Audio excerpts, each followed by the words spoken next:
Update po tayo sa paglilinis ng mga basura sa Araneta Avenue, Quezon City matapos ang baha sa ulat on the spot ni John Consulta. John?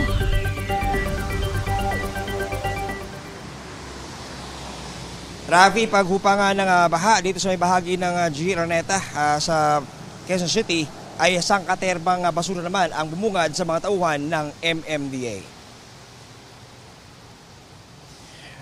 Umabot ng lagpas tao ang baha sa bahagi ng G. Araneta sa Quezon City sa kasagsagan ng habagat. Ayon sa ating mga nakausap tauhan ng MMDA, patunay raw dito ang bakas ng mga nakasabit na debris sa chicken wire malapit sa kanto ng Maria Clara at G. Araneta. Inabutan naming puspusan ng paglilinis ng MMDA para may alis ang mga lumutang na basura. Sa bandang unahan naman, tumambad sa amin ang nagbistulang sampayan ng basura, Rafi, at sangkaterbang nakabarang mga plastic, styrofoam, bottled water at iba pa sa isang creek sa G. Araneta. Sa impormasyong ating nakalap ay 2 truck na raw ang naghakot kahapon, pero sa kabila nito ay may naiwan pa ring malaking volume ng plastic at basura na nakabara sa creek. Umaasa ang mga residente rito na mahakot ng basurang ito sa lalong madaling panahon bago pa muling tumama ang susunod na bagyo o masungit na panahon.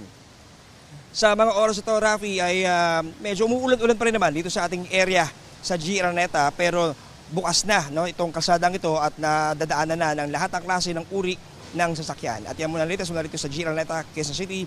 Balik sa'yo, Rafi.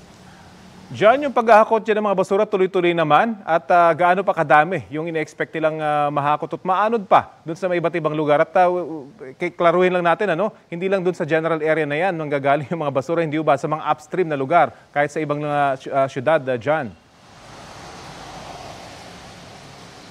Tama ka doon, Rafi. Itong lugar natin dito sa G. Araneta, ang sinasabing low point dito sa may area ng QC.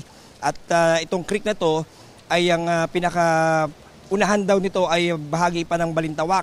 Sa atin nakikita, tuloy-tuloy yung paghakot ng basura.